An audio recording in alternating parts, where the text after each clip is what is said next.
तरीके से पतझड़ हुए बिना पेड़ों पर नए पत्ते नहीं आते, ठीक उसी तरीके से संघर्ष और कठिनाई के दिनों को सहे बिना जिंदगी में अच्छे दिन नहीं आते। द मिशन डेवलपमेंट एकेडमी में आप सभी लोगों का स्वागत है। आई एम योर ऑरेटर और आज हम डिस्कस करेंगे चैप्टर नंबर 11 के बारे में, जो कि क्लॉक एंड कैलेंडर के बारे में है। और चैप्टर नंबर 11 इंटेलिजेंस का चैप्टर नंबर 11 है, या फिर आप ये कह सकते हैं कि रीजनिंग का चैप्टर नंबर 11 है। किसी भी सब्जेक्ट को पढ़ने से पहले हमेशा की तरह मैं आपको कहता हूं कि सिलेबस अपने साथ रखें। जब आप सिलेबस रखते हैं ना, तो चीजें आपको समझ आती है कि एग्जैक्टली सिलेबस के अंदर क्या दिया हुआ है, कितना पार्ट हमने कंप्लीट कर लिया है और कितना पार्ट अभी कंप्लीट करना बाकी है। तो अगर हम इस रीजनिंग इंटेलिजेंस के सिलेबस को देखें तो यहाँ पे कुछ चैप्टर्स हमने बहुत अच्छी तरीके से कंप्लीट कर चुके हैं, जिसमें analogy, classification, series, coding decoding, alphabetical order of words, ranking test, mathematical operations, blood relation, direction sense test, logical Venn diagram. और आज हम डिस्कस करेंगे क्लॉक एंड कैलेंडर के बारे में। सबसे पहले क्लॉक और कैलेंडर से रिलेटेड जितने भी कॉन्सेप्ट हैं उन कॉन्सेप्ट को देखेंगे। और एक बार जब आप कॉन्सेप्ट को सीख जाते हैं तो चीजें आपके लिए बहुत आसान हो जाती हैं, हर एक क्वेश्चन को आप सॉल्व कर सकते हैं। तो चलिए देखते हैं और समझने की कोशिश करते हैं कि इस कंप्लीट सिलेबस के अंदर क्या दिया हुआ है, कैसे चीजों को हम देख सकते हैं और समझ सकते हैं। तो सबसे पहले हम शुरुआत करते हैं कॉन्सेप्ट से, और इस कॉन्सेप्ट के अंदर हम सीखने वाले हैं क्लॉक एंड कैलेंडर के बारे में। देखिए, क्लॉक और कैलेंडर के जो कॉन्सेप्ट्स हैं वो बहुत ही सिंपल हैं और कुछ बातें आप लोगों को बहुत अच्छी तरीके से आ भी रही होंगी। तो सबसे पहले हम शुरुआत करते हैं क्लॉक से। तो क्लॉक में क्या होता है? क्लॉक में बेसिकली तीन चीजें होती हैं और इस क्लॉक को आप इजीली समझ भी सकते हो। जैसे ये होता है 12, यहाँ पे होता है 6, और ये होता है 3, और ये होता है 9। देखिए, क्लॉक में ना टोटल 3 एंड होते हैं। एक होता है हमारा आवर एंड, एक होता है हमारा मिनट एंड, और एक होता है हमारा सेकंड का एंड, राइट। तो ये हो गया आपका आवर एंड, ये हो गया आपका मिनट एंड, राइट, और ये हो गया आपका क्या, सेकंड का एंड। और ये आप सभी लोगों को पता है कि घड़ी के अंदर एक मिनट की सुई होती है, एक घंटे की सुई होती है और एक सेकंड्स की सुई होती है, राइट। अब यहाँ पे कुछ बातें आपको समझनी पड़ेगी कि ये राइट एंगल बनता है जब एग्जैक्टली 3 बजते हैं या एग्जैक्टली 9 बजते हैं, तो राइट एंगल बनता है, 90 डिग्री का एंगल बनता है। इसी तरीके से अब हमें इस क्लॉक और क्लॉक से रिलेटेड कुछ बेसिक सी बातें जिसके बारे में आप सभी लोगों को पता होना चाहिए, कि जैसे मान लीजिए कि क्वेश्चन में ऐसा आता है 60 सेकेंड्स में हो जाते हैं 1 मिनट। क्या होते हैं? 60 सेकेंड में होता है 1 मिनट। और अगर कोई आपसे पूछे कि 60 मिनट्स में क्या होता है, तो 60 मिनट्स में हो जाते हैं आपके 1 आवर। क्या हो जाते हैं? 1 आवर होता है 60 मिनट्स के अंदर, मतलब 60 सेकेंड के अंदर 1 मिनट होता है, और 60 मिनट के अंदर 60 मिनट्स के अंदर 1 घंटे होते हैं, 1 आवर होता है। इसी तरीके से अगर हम 30 मिनट्स के बारे में बात करें तो क्या होता है? 1 आवर का हाफ होता है, तो हम कह सकते हैं half of an hour, right. Half of an hour होता है। इसी तरीके से अगर हम 50 मिनट्स के बारे में अगर हम बात करते हैं तो 50 मिनट्स जो होता है वो क्या होता है? वो क्वार्टर होता है 1 आवर का। तो हम कह सकते हैं क्वार्टर ऑफ 1 आवर। क्या होता है? क्वार्टर ऑफ 1 आवर होता है, जिसको हम कहते हैं 15 मिनट्स। तो इस तरीके से ये जो क्लॉक से रिलेटेड जो बेसिक सी बातें हैं उसके बारे में मैंने आपको बता दिया है कि क्या होता है। और देखिए, जब भी एक दिन की बात होती है तो एक दिन में 24 घंटे होते हैं, जिसमें जो आवर एंड होते हैं 2 राउंड्स लगाता है वो, राइट। क्योंकि 12 घंटे का एक राउंड होता है, फिर दूसरा 12 घंटे का होता है, तो 24 आवर्स कंप्लीट होते हैं। 12 घंटे दिन के और 12 घंटे रात के, इस तरीके से आप समझ सकते हो। अब हम आते हैं कैलेंडर से रिलेटेड कुछ बेसिक सी बातों को समझेंगे और फिर हम क्वेश्चंस की तरफ मूव करेंगे और क्वेश्चंस को देखने वाले। देखिए, कैलेंडर के बारे में जब भी बात होती है तो कैलेंडर्स के अंदर क्या होता है? कैलेंडर्स के अंदर डे होते हैं, कैलेंडर्स के अंदर डे होते हैं, और दो डे कौन से होते हैं, वो होते हैं हमारे मंडे होता है, राइट। आप देखिए, इसको मैं एक सर्कल के थ्रू बताता हूं ताकि आप चीजों को अच्छी तरीके से समझ पाओगे। एक होता है हमारा मंडे, राइट। मंडे के बाद से हो जाता है हमारा ट्यूसडे, ये हो गया 1, ये हो गया 2, ये हो गया 3, ये हो गया 4, ये हो गया 5, ये हो गया 6, ये हो गया 7, राइट। तो मंडे के बाद क्या हो जाता है हमारा ट्यूसडे। इस कोड से भी आप चीज़ों को याद रखेंगे, मंडे ट्यूसडे। और ये हो गया आपका वेडनेसडे, राइट। वेडनेसडे हो गया, मंडे ट्यूसडे वेडनेसडे, ये हो गया थर्सडे, थर्सडे, राइट। और ये हो गया आपका फ्राइडे, FRIDY फ्राइडे। और ये हो गया आपका सैटरडे, SATUR सैटरडे। और सेवेंथ यानी कि संडे। तो आप ये कह सकते हो कि एक वीक के अंदर जो होते हैं ना 7 डेज होते हैं। एक वीक के अंदर क्या होता है, एक वीक के अंदर 7 डेज होते हैं। और ये चीज आपको पता होना चाहिए कि एक वीक के अंदर कितने दिन होते हैं, राइट। और जब आपको ये बातें पता चल जाती हैं कि एक वीक के अंदर 7 डेज होते हैं, तो आपको पता होना चाहिए कि 1 ईयर के अंदर, 1 ईयर के अंदर क्या होते हैं, 12 मंथ्स होते हैं। अब ये 12 मंथ्स कौन कौन से होते हैं इसके बारे में हम बात कर लेते हैं, और कितने डेज के होते हैं इसके बारे में भी चर्चा करेंगे। तो सबसे पहले हम स्टार्ट करते हैं मंथ को जनवरी से। तो ये होता है हमारा जनवरी, फिर होता है हमारा फरवरी, फिर होता है मार्च, और फिर अप्रैल, फिर अप्रैल के बाद में मई, फिर जून, फिर जुलाई, फिर होता है अगस्त, फिर होता है सितंबर और अक्टूबर, इसके अलावा नवंबर और दिसंबर। ये 12 महीने होते हैं। तो जो जनवरी होती है ना वो 31 दिन की होती है, 31 डे की होती है। इसी तरीके से जो फरवरी होती है वो 28 दिन की होती है, या फिर 29 दिन की होती है लीप ईयर में। इसी तरीके से जो मार्च होता है वो 31 दिन का होता है, अप्रैल जो होता है वो 30 दिन का होता है, जनवरी फरवरी मार्च अप्रैल मई जो होता है वो 31 का होता है, राइट। और इसी तरीके से जनवरी फरवरी मार्च अप्रैल मई, और देखिए इस तरीके से आप याद रख सकते हैं अपनी फिस्ट के थ्रू।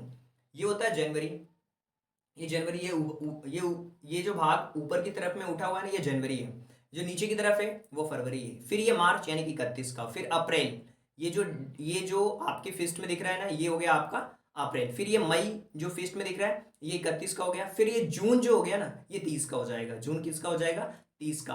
फिर 31 ये जुलाई हो जाएगी आपकी, जुलाई फिस्ट में आप देखोगे ये क्या हो जाएगा, ये जुलाई हो जाएगी, ये जुलाई हो जाएगी, राइट। तो इसको हम क्या कहेंगे, 31। फिर जुलाई के बाद से देखिए अब यहां से आपने स्टार्ट किया, ये हो गया जनवरी, ये हो गया फरवरी, ये हो गया मार्च, ये हो गया अप्रैल, ये हो गया मई, ये हो गया जून, ये हो गया जुलाई, और ये फिर हो गया अगस्त।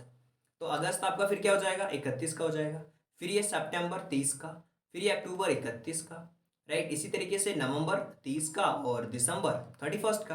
तो इस तरीके से चीजें चलती। कैसे याद रख सकते हो आप, ऐसे भी याद रख सकते हो। ये हो गया जनवरी, ये हो गया फरवरी, ये हो गया मार्च, ये हो गया अप्रैल, ये हो गया मई, ये हो गया जून, ये हो गया जुलाई, जुलाई के बाद फिर अगस्त, फिर सितंबर, सितंबर के बाद अक्टूबर, ये नवंबर और ये दिसंबर। इस तरीके से जो उभरा हुआ भाग है उसको आप 31 माने।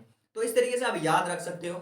लीप ईयर में ये 20 ईयर्स का होता है। और लीप ईयर क्या होता है इसके बारे में चर्चा करते हैं। जिस भी ईयर में 4 का डिवाइड चला जाता है वो लीप ईयर कहलाता है। जैसे मैं आपसे पूछूं कि लीप ईयर क्या होता है, लीप ईयर में जैसे 2004 है, 2004 में अगर 4 का डिवाइड करोगे तो क्या हो जाएगा, कंप्लीटली डिवाइड हो जाएगा, कंप्लीटली डिवाइड हो जाएगा ये, राइट। तो कंप्लीटली डिवाइड हो जाएगा, यानी कि 2004 में जो फरवरी होगी वो 29 की होगी। इसी तरीके से 2004 के बाद 2008 की बात करें तो 2008 में भी जो फरवरी होगी वो क्या होगी, 29 की होगी। 2012 में फरवरी जो होगी वो 29 की होगी। 2016 में जो फरवरी होगी वो 29 की होगी। 2020 में जो फरवरी होगी वो 29 की होगी। और 2024 में भी जो फरवरी होगी वो 29 की होगी। तो जिसमें 4 का डिवाइड चला जाता है वो उसमें जो फरवरी होती है वो 29 की होती है। और ये चीज आपको पता होना चाहिए। और ऑर्डिनरी वीक में जो होते हैं, जो ऑर्डिनरी ईयर्स होते हैं, जैसे 1 ईयर में क्या होता है, 1 ईयर में होते हैं 365 डेज, जिसको हम कहते हैं ऑर्डिनरी ईयर। लेकिन जिसमें लीप ईयर होता है उसमें 365 डेज होते हैं। उसमें क्या होते हैं, 366 डेज होते हैं, राइट। जिसमें लीप ईयर का कॉन्सेप्ट, जो लीप ईयर होता है ना उसमें जो हमारा ईयर होता है वो 366 डेज का होता है। जो ऑर्डिनरी डेज होते हैं उसमें 52 वीक्स होते हैं, 52 वीक्स होते हैं और एक दिन एक्स्ट्रा होता है।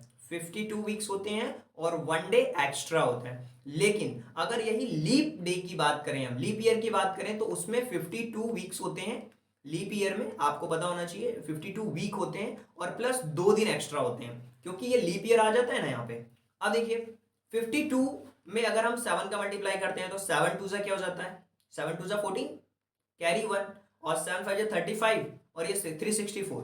364 में क्या हो गया, 364 में यानी कि टोटल 52 वीक्स कंप्लीट हो गए। अब एक दिन जो एक्स्ट्रा बचा, एक दिन जो एक्स्ट्रा बचा है वो इस तरीके से आप निकाल सकते हैं कि मंडे रहा होगा या ट्यूसडे रहा होगा, अगर एक दिन आपको पता है, क्योंकि आपको एक चीज तो पता चल चुकी है कि 52 वीक्स कंप्लीट होते हैं और 1 डे एक्स्ट्रा होता है जब ऑर्डिनरी डेज होते हैं। लेकिन लीप ईयर में 2 दिन एक्स्ट्रा होते हैं, राइट। और कुछ चीजें और हैं जिसके बारे में हमें समझना होगा कि क्या चीजें होती हैं और वो इंपॉर्टेंट पॉइंट्स हैं, इंपॉर्टेंट फैक्ट्स हैं। तो कैसे हम समझ सकते हैं, देखिए जो लीप ईयर है ना, लीप ईयर हमेशा ऑर्डिनरी ईयर के बाद में आता है और वो 2 दिन उसमें एक्स्ट्रा होते हैं। इसी तरीके से हम जो फर्स्ट डे होता है ना किसी भी सेंचुरी का, तो सेंचुरी सबसे पहले हम समझते हैं कि सेंचुरी का मतलब क्या होता है। सेंचुरी का मतलब होता है जैसे 100 ईयर्स में एक सेंचुरी होती है, राइट। तो जैसे कि 1100 हो गया, इसी तरीके से 1800 हो गया, इसी तरीके से 2000 हो गया, ये सेंचुरी कहलाते हैं। 2100 हो गया, तो ये सेंचुरीज कहलाती हैं।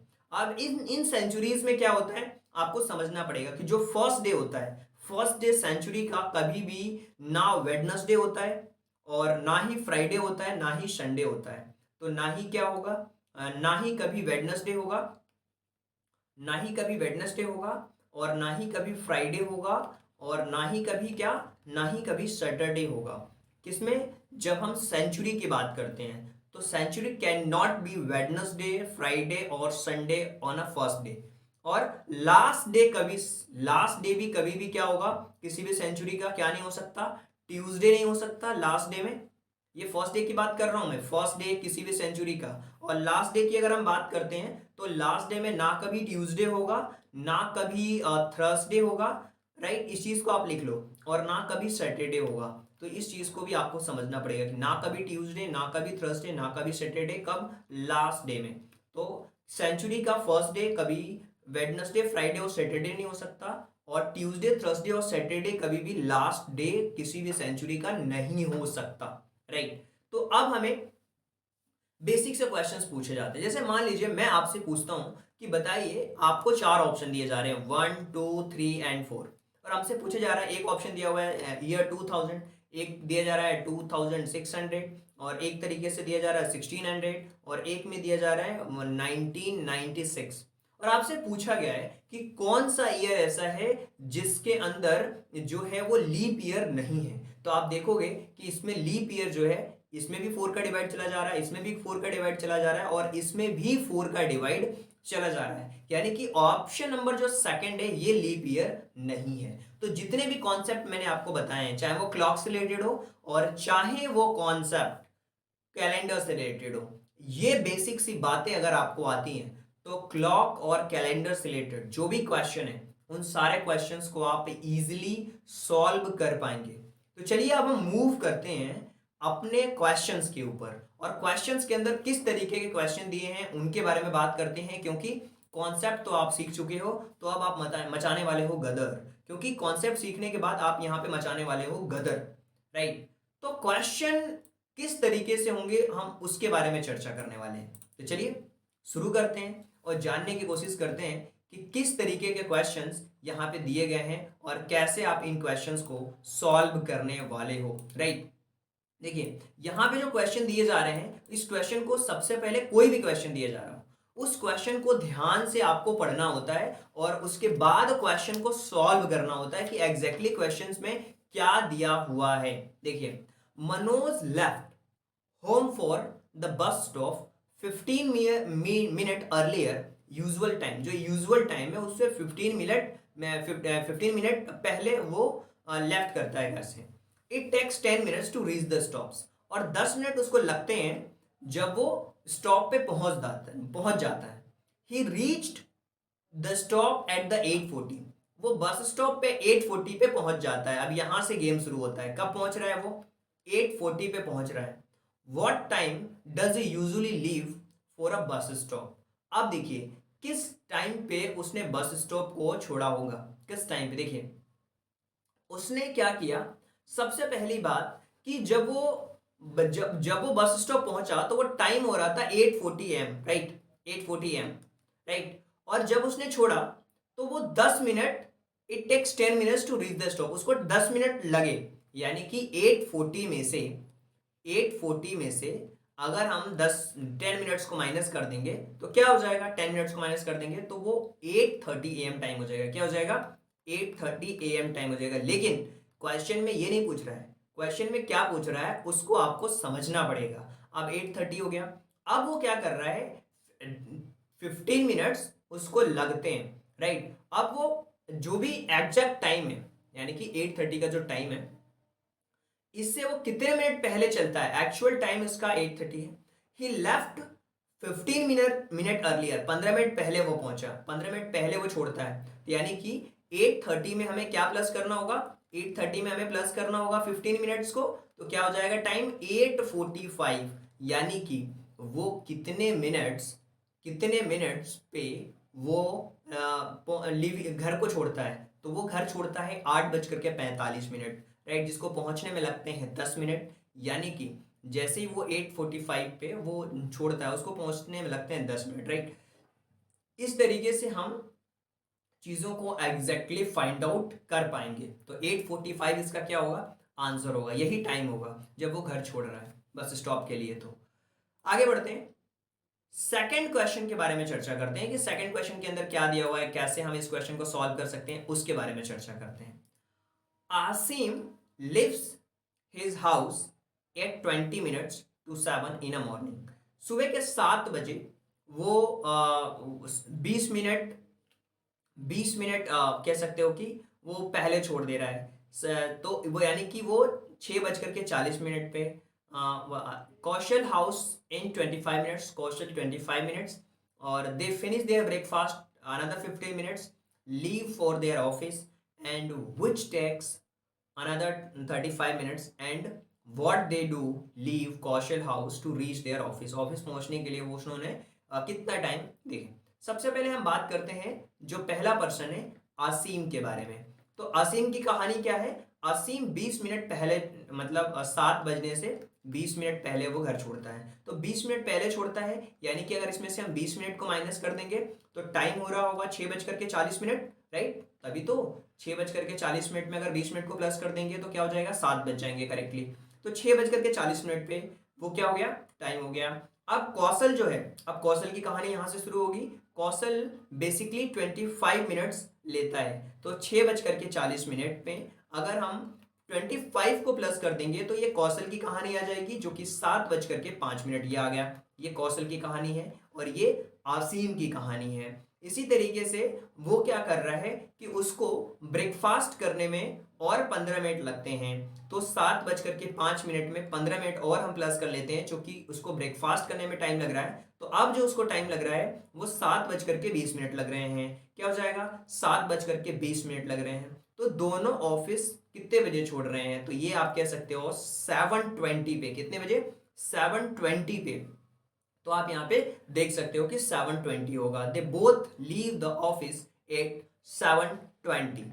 चलिए आगे बढ़ते हैं, अगले क्वेश्चन के बारे में चर्चा करते हैं। यहाँ पे लिखा हुआ है कि Pradeep correctly remember his mother's birthday before 23rd April, but after 19th April, whereas his sister correctly remember the mother birthday is not on or 22nd April, on the which day April is definitely their mother birthday।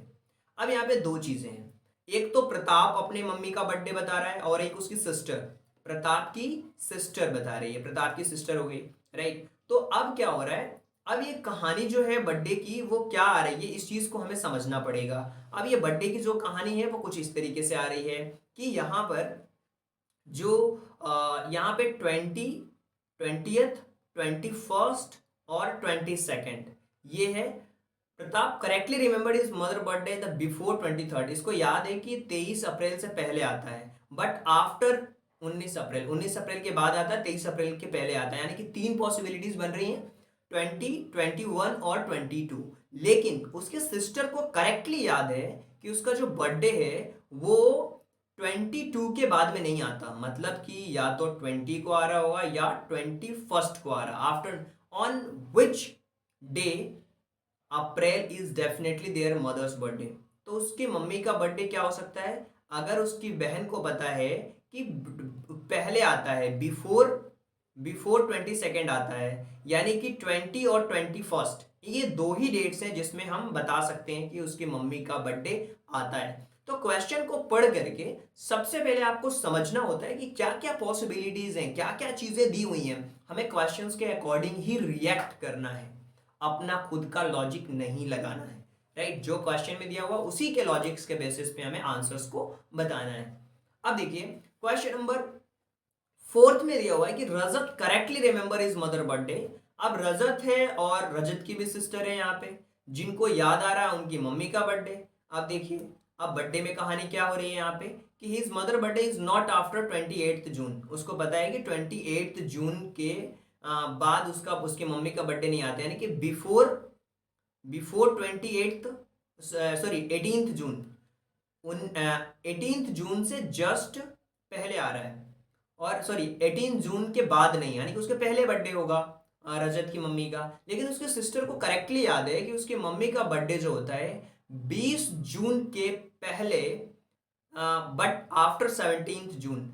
वो कह रही है कि 20 जून के पहले, but remember their mother's birthday is before 20 June, कि 20 जून से पहले है और 17 जून के बाद है। तो यानी कि 18 हो सकता है और 19 हो सकता है, राइट। लेकिन रजत ये कह रहा है कि 18 जून से पहले का है, तो 18 जून से पहले की जो पॉसिबिलिटी, बट आफ्टर 17 जून, तो 17 जून के बाद में क्या आ रहा है 18th 19th, तो which date April definitely a mother birthday. तो देखिए ये कह रहा है कि मदर का जो बर्थडे है वो नॉट आफ्टर 18 जून के बाद नहीं आता, मतलब 18 जून से पहले के आता है, मतलब। और इसकी बहन कह रही है कि इनकी मम्मी का जो बर्थडे है वो 17 तारीख के बाद आता है और 19 तारीख से पहले आता है। तो जो एग्जैक्ट बर्थडे डेट है वो 18 जून को है। तो आप कह सकते हो कि जो 18 जून है वही रजत की और उसकी सिस्टर की जो मम्मी है, यानी कि उनकी मम्मी का बर्थडे आ रहा है। तो ऑप्शन नंबर 3 जो है वो करेक्ट है। तो इस तरीके से हम क्वेश्चंस को इजीली सॉल्व कर पाते हैं, क्वेश्चन को देख करके ही। चलिए आगे चलते हैं और अगले क्वेश्चंस के बारे में हम बात करते हैं। तो 5th क्वेश्चन के अंदर दिया हुआ है कि मीना करेक्टली रिमेंबर्ड। मीना को एग्जैक्टली पता है, मीना को एग्जैक्टली पता है कि उसकी मम्मी का जो बर्थडे है वो 18th में, बट बिफोर 22 में। 18th में, 18th में के बाद में क्या हो सकता है, 19 मई हो सकता है, 20 मई हो सकता है और 21 मई हो सकता है। चूंकि 22 मई से पहले है तो ये पॉसिबिलिटी हो रही है मीना के केसेस में। और उसके भाई को याद है, मीना का जो भाई है, जो उसका ब्रदर है, उसको ये याद आ रहा है कि उसके पापा का जो बर्थडे है, मीना को याद है कि मीना के कि पापा का जो बर्थडे है वो 18 तारीख के बाद आता है और 21 मई से 22 मई से पहले आता है। तो 19, 20, 21 तीन चीजें हो सकती है। लेकिन उसके भाई को याद आ रहा है कि उनके पापा का जो बर्थडे है वो 24 मई से पहले आता है लेकिन 20 मई के बाद आता है। तो इसके अकॉर्डिंग 21, 22, सॉरी 23, राइट, ये हो सकता है। और इसमें 24 मई से पहले, तो आप देखिए इसके अकॉर्डिंग 21 के बाद, 21 से पहले, और इसके अकॉर्डिंग 21 के बाद। इसमें जो कॉमन डेट मिल रही है ना वो 21 मिल रही है। तो इसके पापा का जो बर्थडे होगा ना, इस ऑप्शंस में तो कहीं भी नहीं है, क्योंकि 21 मई को उसका बर्थडे आ रहा है, तो नन ऑफ दीज होगा ऑप्शन में से, क्योंकि ऑप्शन में 20, 19 और 18 दिया हुआ है। तो यहाँ पे आप देख पाओगे मीरा के अकॉर्डिंग 18 के बाद और 22 से पहले है, तो 19, 20, 21 हो रहा है। उसके भाई के अकॉर्डिंग 24 से पहले और 21, 20 के बाद, तो 20 के बाद 21 आ रहा है। और यहाँ पे 21 दोनों में कॉमन आ रहा है, यानी कि जो बर्थडे आ रहा है उसके उनके पिताजी का वो 21 को है। तो यहाँ पे ऑप्शन में 21 नहीं है, तो नन ऑफ दीज पे हम टिक कर देंगे आंसर्स। चलिए आगे बढ़ते हैं और अब हम चर्चा करते हैं अगले क्वेश्चन के बारे में, जो कि होगा हमारा क्वेश्चन नंबर 6। और 6th क्वेश्चन में क्या दिया हुआ है यार, इस क्वेश्चन को समझना बहुत आसान है। और क्या दिया हुआ है क्वेश्चन नंबर 6 के अंदर, टुडे इज मंडे, आज मंडे है, आज मंडे है। टुडे आज मंडे है, तो आपको ये बताना है कि आज से 61 दिन बाद क्या होगा, कौन सा दिन होगा। देखिए आपको पता है हर 7 डेज में वो रिपीट होता है, हर 7 डेज में वो रिपीट होता है।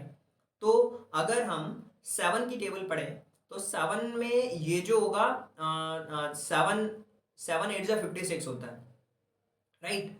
7 8 जा क्या हो जाएगा 56, 56 में तो रिपीट हो जाएगा कंप्लीटली। अब 56 के बाद क्या आ रहा है, 56 के बाद में कितने नंबर आ रहे हैं यहाँ पे, 56 के बाद में आ रहा है, यहाँ पे आप देख पाओगे 57 58 59 और 60 और 61। तो यहाँ पे क्या मिल रहा है आपको, देखिए यहाँ पे आप एग्जैक्टली देख पाओगे कि यहाँ पे आप देख पाओगे क्या आ जाएगा, मंडे, मंडे से रिपीट होकर के बिल्कुल ये मंडे पे आ जाएगा। तो यहाँ पे आप देख पाओगे ट्यूसडे, वेडनेसडे, वेडनेसडे के बाद थर्सडे, फ्राइडे और सैटरडे क्या आ जाएगा, यहाँ पे सैटरडे आ जाएगा। तो यहाँ पे आप कह सकते हो कि सैटरडे जो है वो करेक्ट आंसर है। तो ऑप्शन नंबर जो सेकंड है वही इसके अंदर करेक्ट आंसर है, राइट। तो बस केवल आपको 7 से डिवाइड करके देखना है, 7 से डिवाइड करोगे तो आपको एग्जैक्टली पता चल जाएगा कि क्या होगा, रिपीटेशन कब आ रहा है। अब देखिए अब यहां पे पूछा गया है कि इफ टुडे इज थर्सडे, यदि आज क्या है, थर्सडे है, तो 363 दिन बाद क्या होगा। तो देखिए 363 में 7 का डिवाइड करो सबसे पहले, तो 363 में किसका डिवाइड करो, 7 का डिवाइड करो। तो जब आप 7 का डिवाइड करोगे तो आपको क्या मिलेगा, देखिए बहुत सिंपल सी चीज है, यहाँ पे आप 7 से डिवाइड करोगे तो ये 4 बार में जाएगा, राइट, 28 हो जाएगा। और सॉरी 5 बार में जाएगा, यहाँ पे 7 बचे 35 हो जाएगा, और यहाँ पे 1 और 3 बचा, तो 7 1 जा 7 होगा, राइट। और 7 1 जा 7 यानी कि अब देखिए यहाँ पे 363 में अगर 7 का डिवाइड करेंगे तो 7 5 जा 35 हो जाएगा। यहाँ पे 1 और 3 बचा, 7 1 जा 7 हो जाएगा यहाँ पे। तो यहाँ पे कितना बच गया, 13 के बाद 7 में अगर आप देखें तो 8 9 10 11 12 13 6 बच गया, यहाँ पे 6 बच गया, राइट, 6 बच गया, ओके। तो थर्सडे के बाद में, थर्सडे के बाद में अगर आप यहाँ पे देखें तो 360 थर्सडे के बाद में यहाँ पे क्या हो जाएगा, 6 और हमें देखना पड़ेगा। तो थर्सडे के बाद क्या हो जाएगा, यहाँ पे थर्सडे के बाद Friday, right, Friday, Friday, Thursday के बाद हो जाएगा फ्राइडे, राइट, सैटरडे और संडे, फिर मंडे, ट्यूसडे और वेडनेसडे। तो आंसर क्या हो जाएगा, वेडनेसडे 6th डे में। तो यहाँ पे वेडनेसडे जो होगा इसके अंदर कहीं भी नहीं दिया हुआ है, तो नन ऑफ दीज जो ऑप्शन होगा, ऑप्शन नंबर डी वही करेक्ट होगा। सबसे पहली बात है कि आप डिवाइड कर लीजिए और उसके बाद आगे फॉरवर्ड करते जाइए, क्वेश्चन आपको मिल जाएगा आंसर उसका। चलिए आगे बढ़ते हैं। अब हम चर्चा करेंगे क्वेश्चन नंबर 8 के बाद में। सतीश जो है ना संडे को बुक पढ़ता है, सुधा बुक पढ़ती है एक दिन में, और जो अनिल है उसको 4 दिन सतीश के बाद पढ़ता है। तो on which day did Satish did Anil read the book, किस दिन अनिल बुक पढ़ेगा। देखिए सुधा जो है, सुधा को लगते हैं 4 दिन, 4 दिन लगते हैं किसको, सुधा को, SU। और सतीश जो है वो संडे को बुक पढ़ता है, और it's means Sudha reads a book on Thursday. इसका मतलब क्या हुआ कि सुधा जो है वो बुक किस दिन पढ़ती है, मंडे, ट्यूसडे, वेडनेसडे और थर्सडे। मंडे से स्टार्ट करते हैं 1 2 3 4, तो ये थर्सडे को पढ़ती है। किस दिन पढ़ती है, ये थर्सडे को पढ़ती है। ये तो आपको कंफर्म हो चुका कि सुधा जो है वो थर्सडे को पढ़ती है। और जो सतीश है, सतीश जो अनिल, और जो अनिल है, Anil, but Anil 4 day after Satish, Sudha reads a books 1 day prior to Anil, right. Sudha Anil से एक दिन पहले पढ़ती है, यानी कि थर्सडे के जस्ट बाद में क्या हो जाएगा, फ्राइडे, यानी कि अनिल कब पढ़ रहा होगा बुक को, फ्राइडे को पढ़ रहा होगा। फ्राइडे को अनिल पढ़ेगा तभी तो सुधा जो है एक दिन इसके पहले पढ़ेगी, और सतीश का पता है संडे को पढ़ रहा है। तो on which day Anil read the book, Anil Friday को बुक पढ़ रहा है। तो यहाँ पे फ्राइडे ऑप्शन नंबर जो फर्स्ट दिया हुआ है वही हमारा करेक्ट आंसर है। चलिए आगे बढ़ते हैं और क्वेश्चन नंबर 9 को समझते हैं कि 2 दिन पहले, 2 days before yesterday was Friday, 2 दिन पहले यस्टरडे को फ्राइडे था। 2 days बिफोर यस्टरडे, यार 2 days before yesterday, 2 days before before yesterday क्या था? फ्राइडे था। फ्राइडे था। अच्छा ये बताओ कि यस्टरडे को फिर क्या होगा? यस्टरडे को क्या होगा? फ्राइडे के बाद क्या आ जाएगा? फ्राइडे में हम 2 दिन प्लस कर देंगे, तो फ्राइडे के बाद सैटरडे, सैटरडे के बाद संडे, न संडे, राइट। सैटरडे, फ्राइडे के बाद सैटरडे और फिर संडे, तो ये यस्टरडे को क्या मिल गया आपको? संडे मिल गया, राइट। अब ये कैसे आया हमारा? फ्राइडे में 2 दिन प्लस कर दिया तो सैटरडे संडे, ये संडे हो गया यस्टरडे के दिन। तो टुडे को क्या होगा? आज क्या हो जाएगा? अगर कल संडे था तो आज क्या होगा? मंडे होगा। टुडे, टुडे में क्या हो जाएगा? मंडे हो जाएगा। और what day the week will be day after tomorrow, right. अब टुमारो को क्या हो जाएगा? टुमारो हो जाएगा ट्यूसडे, और डे आफ्टर टुमारो क्या हो जाएगा? वेडनेसडे। ट्यूसडे के बाद से, मंडे के बाद ट्यूसडे, ट्यूसडे के जस्ट बाद में डे आफ्टर टुमारो हो जाएगा, तो ये वेडनेसडे हो जाएगा। यानी कि ऑप्शन नंबर जो फोर्थ है वो करेक्ट आंसर होगा। 2 दिन पहले फ्राइडे था, तो आज से ठीक 2 दिन बाद क्या होगा? डे आफ्टर टुमारो क्या होगा? कल के बाद क्या होगा? तो सबसे पहले हम कल का फाइंड आउट करेंगे। तो कल हमने फाइंड आउट किया, अगर कल से 2 दिन पहले फ्राइडे था तो कल क्या हुआ होगा? फ्राइडे हुआ, राइट। कल क्या होगा? संडे होगा, सॉरी, राइट। अगर कल से 2 दिन पहले फ्राइडे था तो कल क्या होगा? संडे हो गया। आज क्या हो गया? मंडे हो गया। और आज के बाद क्या होगा? ट्यूसडे, और ट्यूसडे के जस्ट बाद, कल के बाद क्या होगा? वेडनेसडे होगा। तो ऑप्शन नंबर जो फोर्थ है वो करेक्ट आंसर है। चलिए अब हम आगे बढ़ते हैं और क्वेश्चन नंबर 10th के बारे में चर्चा करते हैं कि क्या दिया हुआ है। If a day before yesterday was Thursday, एक दिन पहले, यस्टरडे से एक दिन पहले थर्सडे था, तो यस्टरडे को क्या आ रहा होगा? थर्सडे के बाद क्या आता है? फ्राइडे। तो यस्टरडे को हमें क्या मिलेगा? फ्राइडे मिलेगा। सिंपल सी बात है कि उससे पहले हमारा थर्सडे था, तो एक दिन पहले तो ये फ्राइडे होगा, थर्सडे के बाद फ्राइडे आता है। Then when will Sunday fall, तो संडे कब आएगा? देखिए यस्टरडे को फ्राइडे था, तो टुडे क्या हो जाएगा? टुडे, टुडे सैटरडे हो जाएगा, और टुमारो क्या हो जाएगा? संडे हो जाएगा। सैटरडे के संडे, तो संडे कब आ रहा है? टुमारो। तो टुमारो इसका आंसर होगा। क्या हो जाएगा? टुमारो। यानी कि ऑप्शन नंबर जो थर्ड है वो करेक्ट आंसर दिया हुआ है। चलिए आगे बढ़ते हैं और क्वेश्चन नंबर 11th के बारे में चर्चा करते हैं कि क्या दिया हुआ है क्वेश्चन नंबर 11 के अंदर। यहाँ पे पूछा जा रहा है कि if day after tomorrow is Tuesday, day after tomorrow, यानी कि डे आफ्टर टुमारो क्या है? ट्यूसडे है। अ डे आफ्टर टुमारो क्या है? ट्यूसडे है। तो आपको यह बताना है then what day of the week will it be on 2 days the day after tomorrow. अब यहां पे क्वेश्चन में ट्विस्ट है। ट्विस्ट ये है कि आपसे पूछा जा रहा है कि 2 days after, 2 days after the day after tomorrow, day after tomorrow के 2 दिन बाद क्या होगा? 2 दिन बाद क्या होगा?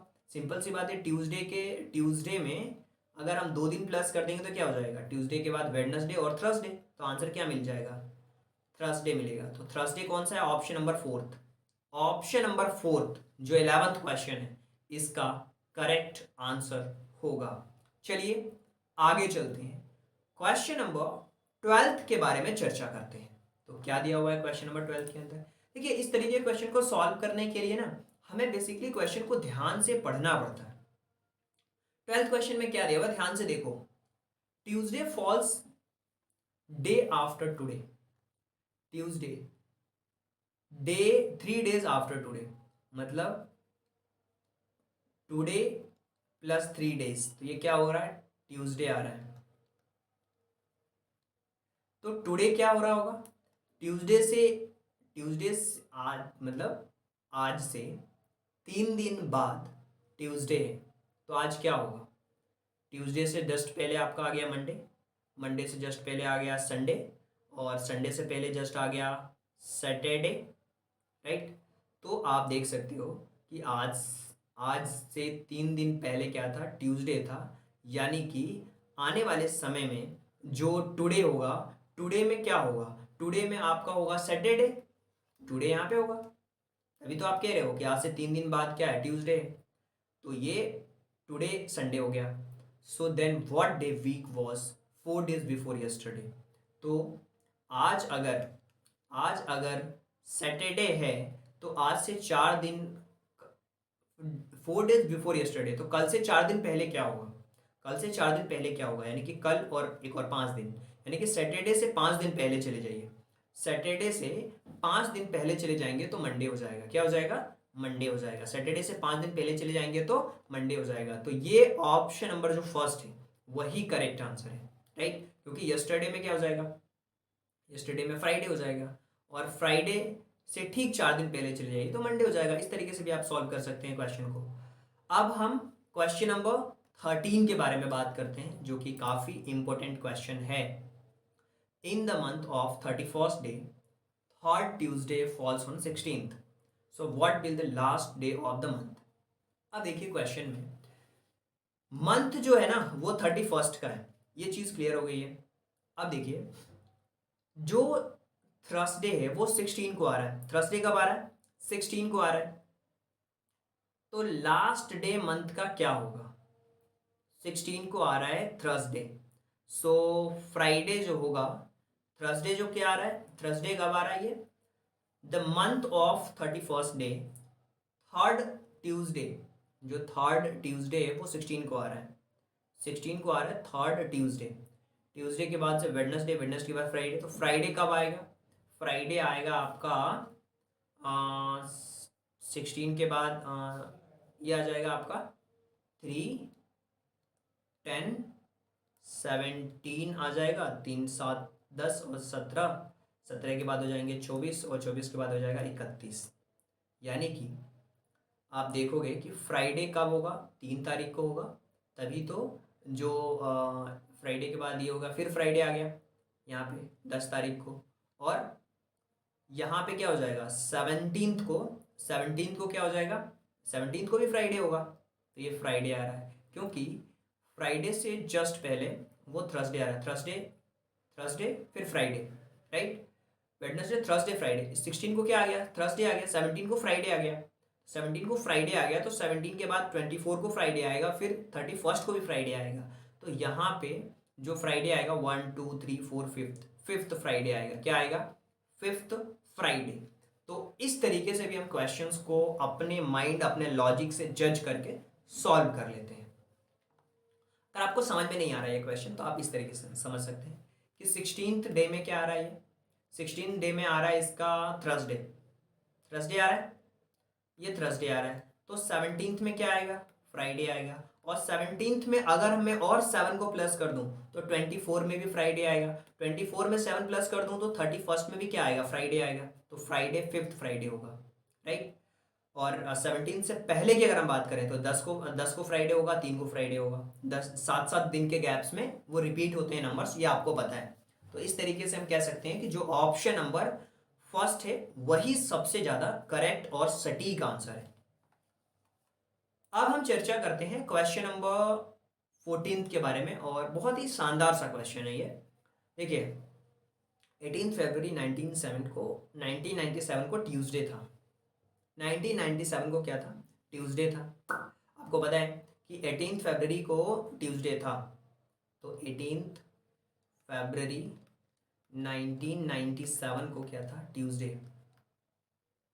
और आपको पता है कि जब हम 18 फरवरी 1998 की बात करेंगे, 18 फरवरी 1998 की बात करेंगे, तो आपको पता है कि जब वो ऑर्डिनरी डे होता है तो 52 वीक्स होते हैं और एक दिन एक्स्ट्रा होता है। ट्यूसडे के बाद क्या हो जाएगा, वो वेडनेसडे हो जाएगा। क्या हो जाएगा, वेडनेसडे हो जाएगा।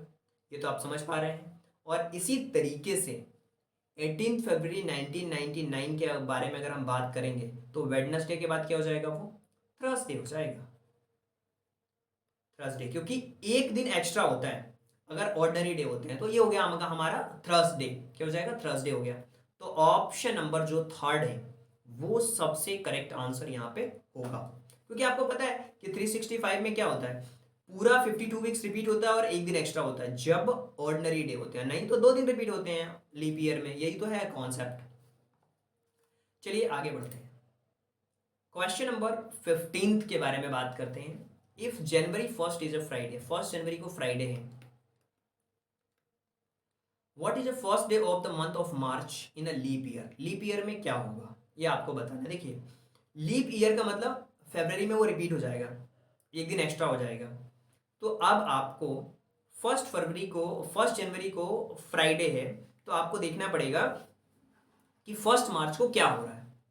तो आपको देखना है कि फर्स्ट जनवरी से लेकर के अगर हम फर्स्ट मार्च के बारे में बात करें, तो अगर फर्स्ट को फ्राइडे है तो फिर फर्स्ट के बाद में अगर हम देखें 7 को प्लस करोगे तो 8 को फ्राइडे होगा, राइट। 8 के बाद अगर आप देखोगे तो 8 में 7 प्लस कर दो, या फिर ऐसे जोड़ते भी जाओगे तो भी कोई दिक्कत नहीं है। या फिर फर्स्ट जनवरी से लेकर के अगर हम फर्स्ट मार्च तक देखें, फर्स्ट जनवरी से लेकर अगर हम फर्स्ट मार्च तक देखें तो कितने दिन हो रहे हैं ये देख लो। तो 31 इसका हो गया, लीप ईयर तो 29 इसका हो जाएगा, और प्लस 1 डे लीप ईयर इसका 1 ये हो जाएगा। तो ये हो जाएंगे 60 डेज, मार्च का एक दिन 60 डेज हो गए। 60 डेज को 7 से डिवाइड करेंगे क्योंकि हर 7 डेज में रिपीट होगा, तो ये 56 होता तो कम्प्लीटली डिवाइड हो जाएगा, और 4 दिन एक्स्ट्रा बच गए, 4 दिन एक्स्ट्रा बच गए। तो ये फ्राइडे से शुरू हो रहा है, तो फ्राइडे में फ्राइडे प्लस 4 कर देंगे, फ्राइडे प्लस 4 कर देंगे, फ्राइडे प्लस 4। तो फ्राइडे के बाद से सैटरडे, संडे, राइट, और मंडे, ट्यूसडे। तो आंसर हमारा क्या होगा, ट्यूसडे होगा। तो ऑप्शन नंबर क्या होगा, फर्स्ट जो होगा वो करेक्ट आंसर होगा। ऐसे क्वेश्चन को सॉल्व करने के लिए हमने बहुत ही बेसिक सी ट्रिक अपनाई, वो क्या थी कि हमने सबसे पहले डेज को काउंट कर लिया। तो 31 दिन हमारा हो गया जनवरी का, फरवरी का हो गया 29 चूंकि लीप ईयर था, और एक दिन हो गया मार्च का। तो ये टोटल हो गया 60 डेज। अब 60 डेज को हमने देखा 7 से डिवाइड करके कि रिपीटेबल कब कब हो रहा है। तो 56 होता तो कंप्लीटली डिविजिबल हो जाता, 4 दिन एक्स्ट्रा बच रहे थे। अब 4 दिन जो एक्स्ट्रा बच रहे थे और फ्राइडे से शुरू हो रहा था, तो फ्राइडे प्लस 4 होगा, तो फ्राइडे प्लस 4 यानी कि ट्यूसडे जो होगा वो सबसे करेक्ट आंसर इसका होगा। सो आई होप कि ये जो चैप्टर है जिसके अंदर हमने डिस्कस किया है क्लॉक एंड कैलेंडर, इस चैप्टर को आपने बहुत अच्छी तरीके से देखा होगा और समझा भी होगा। अगर आपको लगता है कि फिर भी कोई डाउट है या किसी भी तरीके की कोई भी समस्या नजर आती है, तो आप कमेंट बॉक्स में क्वेश्चन पूछ सकते हैं। और इसके अलावा बहुत सिंपल है हमारे साथ जुड़ना, आपको लिखना पड़ता है केवल ज्वाइन, और आपको लिखना होगा गदर।